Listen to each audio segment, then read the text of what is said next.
qual que seria o passo inicial para a pessoa que fala assim, ó, eu quero seguir, né, a filosofia de investimentos do Barça, eu quero seguir a filosofia de investimentos da AGF? Qual que é o passo inicial para essa pessoa que hoje não investe?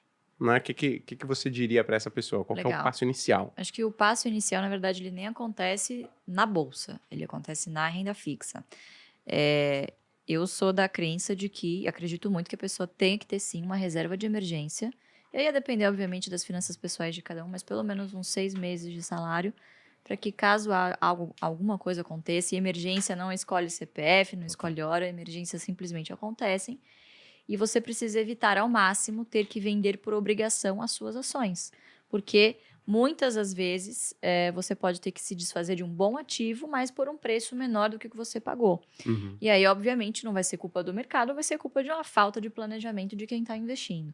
Então, sempre procurar fazer essa reserva de emergência para aumentar, mitigar os riscos, né, de você não ter que sair no meio do caminho e amargurar perdas aí indesejáveis com o mercado. Lembrando que, por mais que a gente fale de dividendos, o pessoal sempre procura essa renda extra, enfim, mas não existe nenhum tipo de garantia. É um mercado de renda variável. Uhum. Enquanto está subindo, maravilhoso. Agora, quando está caindo, você percebe que, de fato, a renda varia, né? A renda variável varia. Então, acho que o primeiro passo, de fato, é ter essa reserva de emergência, que é um paralelo do você se jogar do avião e saber como é que abre o paraquedas, né? As pessoas geralmente fazem o contrário. Se jogam do avião e no meio do caminho... Tenta pegar.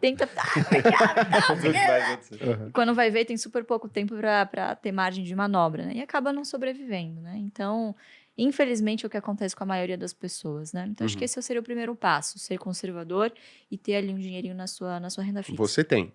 Eu tenho também. Então, poxa. E não fica na minha corretora, porque é uma tentação. Fica aquele dinheiro paradinho ali, vou comprar uma taezinha, depois eu devolvo. Essa é uma boa dica. Você tem a sua reserva de emergência separada. Isso, eu tenho a minha reserva de emergência separada. Num banco AAA, enfim, também. Como é uma emergência... E assim, às vezes as pessoas ficam tentando mendigar, 1%. Eu vou para esse aqui, para esse banco médio, que você não sabe nem a Basileia, não fez uma diligência prévia. Eu vou em busca de 104, 105, 106, 109, como, por exemplo, o que aconteceu agora com o Fundo de Reserva de Emergência do Nubank, né? E por causa desses poucos, né? Enfim, desse pouco ganho, a pessoa acaba perdendo um dinheiro que, de fato, ele precisaria de uma liquidez, né? Eu gostei, fica até uma ideia, né, para os bancos aí, criarem um produto que tem liquidez diária para você deixar sua reserva, mas só consegue tirar mediante atestado médico, né? Excelente. É uma boa, né? Mas a gente costuma falar que as pessoas pensam em emergência como se fosse algo ruim, mas pode ser algo bom. Eu falo o seguinte, se você receber uma proposta, né, de trabalho fora do país, sabe? Se você quer fazer um curso fora, né? Poxa, e aí tá no momento ruim para você resgatar suas ações, qualquer outros ativos que você tenha na carteira, pode ser uma boa você utilizar a reserva de emergência. É um motivo bom também, né? Então... Promoção de Kit Kat também. Promoção de Kit Kat, né? Então, exato, né? Agora, montei a reserva de emergência. Segundo passo. Legal. Segundo passo é começar a analisar, porque acho que o trabalho mais doloroso de você fazer no início é selecionar as ações que você vai acompanhar. Então, imagina um iniciante, nunca viu nada de bolsa, ele chega no universo de mais de 400 empresas listadas e qual perspectiva que você vai ter que essa pessoa vá analisar? Imagina, gente, nunca. Então, eu selecionaria pelo menos, no máximo, umas 5 boas empresas para você monitorar. E por que isso? No início, dificilmente você vai conseguir acompanhar muitas empresas. Eu estou no mercado desde 2014, eu trabalho desde 2012, eu tenho 15 empresas na minha carteira e já estou no meu limite, assim, não consigo acompanhar mais do que isso.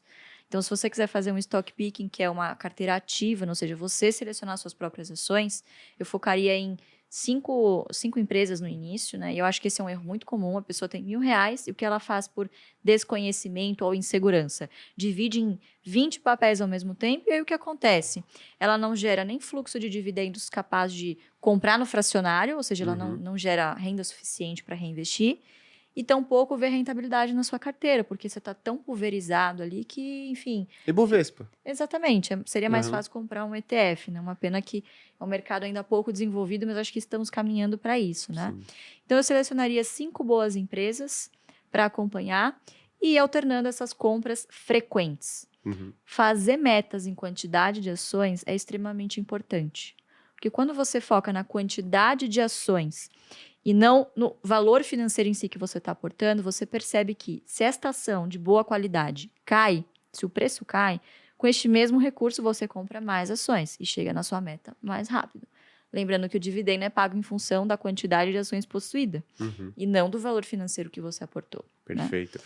Então, esse é um primeiro passo. Isso é muito legal mesmo, porque tem gente que fala o seguinte, poxa, Gui, mas a gente está entrando num período político, né, e talvez econômico super desafiador, e aí eu não quero investir em ações, porque eu vou olhar lá o meu patrimônio, se a gente olhar o que aconteceu lá no governo Dilma II, né, ali no final do Dilma I, Dilma II, a gente vê que, o Ibovespa ficou parado e eu não evoluí financeiramente. Eu falo, poxa, vamos mudar a sua ótica? Vamos fazer o seguinte, ao invés de você olhar o patrimônio que você tinha, vamos dar uma olhada na quantidade de ações que você adquiriu durante todo esse período? Exato. Na quantidade de fundos imobiliários que você... Não vou falar esperto dele, na quantidade de fundos imobiliários que você adquiriu. Calma lá. Né? Ou fundos imobiliários ou ativos de renda fixa que você adquiriu ao longo desse período. Poxa, você acumulou uma quantidade muito grande de ações, de ativos nesse período. Então... Nesses momentos desafiadores, né, principalmente, que você não fica super empolgado e tal, você pensa em desistir, dá uma olhada na quantidade. Isso é muito bacana. Exatamente. Né? E no fluxo de dividendos pingando também, né? Isso dá um certo conforto para quem está começando também. Perfeito. Aproveitando que você comentou, você falou para escolher boas empresas. O que é uma boa empresa, na sua opinião? Legal. Quer fazer as honras, Fabião? Não, basicamente, o que a gente procura, né? Se a estratégia se chama carteira previdenciária, qual que é a premissa principal? Bom, você precisa ter ativos na sua carteira que, claro que não existe nenhuma garantia e empresas ao longo do caminho passam por dificuldades, nada garante que ela vá se perpetuar. Mas você precisa escolher ativos de maneira que os seus negócios tornem mais provável que essa empresa perdure por 10, 20, 30, 40 anos. Você está pensando aqui, afinal, em longo prazo. Então, esse é um dos critérios, perenidade. O segundo critério, a gente vive num país que vira e mexe, você tem ondas inflacionárias fortíssimas. Então, você precisa de ativos que tenham poder de barganha de conseguir corrigir o preço dos seus produtos, pelo menos pela inflação, né? Ou ter um custo reduzido abaixo da inflação, enfim, tem esse tipo de vantagem competitiva. E terceiro, de novo, a gente está falando de uma carteira previdenciária. No futuro, você vai querer um patrimônio que te gere renda.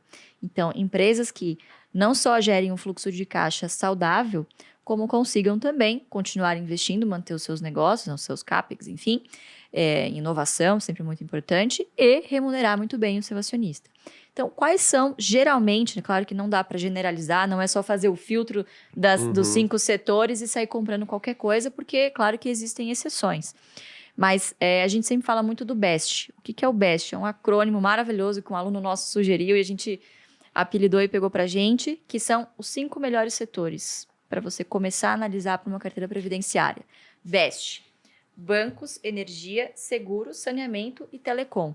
Perfeito. Repare que todas elas são empresas de serviço, cujos boletos no final do mês você não consegue escapar. Então, você precisa pagar o seu cartão de crédito, você precisa pagar o seu seguro saúde, o seu seguro do carro, enfim. Né? Então, são negócios bastante perenes e que, em momentos de crise, geralmente são as últimas contas que as pessoas deixam de pagar. Né? Então, enfim, o risco de inadimplência é menor.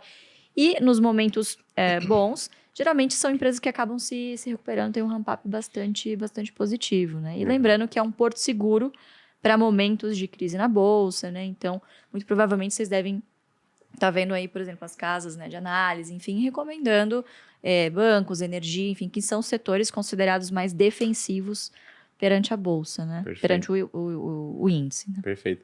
E aí a pessoa vai lá, tá começando, fala, pô, legal, montou reserva de emergência, aí pegou o BEST, filosofia BEST, aí foi lá em bancos, ela falou, caraca, tem um monte de bancos. Ela falou, energia, pô, tem um monte de empresas de energia. Eu não tenho tempo.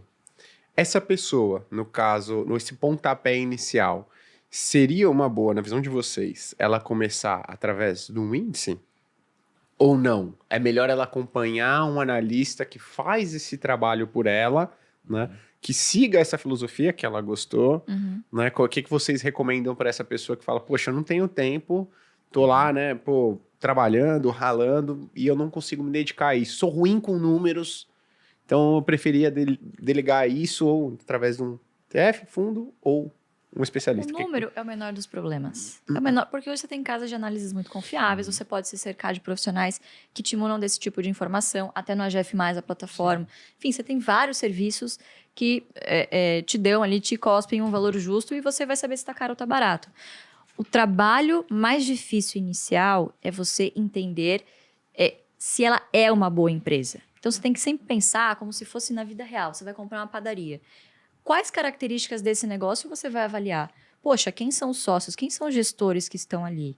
Pô, você vai lá dar um Google, gente. A gente vive a era da informação, vai no LinkedIn. Pô, alguma coisa sobre a reputação dessas pessoas você vai encontrar na internet, conversar com conhecidos. Então, você vai fazer um trabalho de diligência nesse sentido. E, às vezes, as pessoas falam, pô, mas eu não tenho tempo. Mas, cara, você arranja tempo para várias outras coisas muito menos importantes e mais supérfluas do que isso. Você tem que lembrar que é o dinheiro do seu futuro. E você vai pagar um preço muito caro se você, obviamente, não fizer esse negócio direito. Agora, obviamente, isso torna implícito de que você precisa estar disposto a fazer esse tipo de trabalho. Por que aqui a gente não acredita muito em você investir em índice? Porque, infelizmente, não distribuem dividendos e, se distribuíssem, seriam tributados. Então, não há vantagem aqui, diferentemente dos Estados Unidos, em que os ETFs, bons ETFs, distribuem bons dividendos enfim, lá o dividendo já é tributado, mas, diferentemente do que ocorre aqui, não haveria essa vantagem, exatamente. Então, você tem que estar disposto, né, Fabião? Acho que é um acordo com você mesmo de que, poxa, você vai ter que sentar e vai estudar. Isso não acontece do dia para a noite, né? Mas você não pode ficar refém também desses bons profissionais. Você precisa ter uma opinião, uma crítica. Perfeito. Poxa, você, em última instância, você seria sócio das pessoas que estão ali, deste negócio?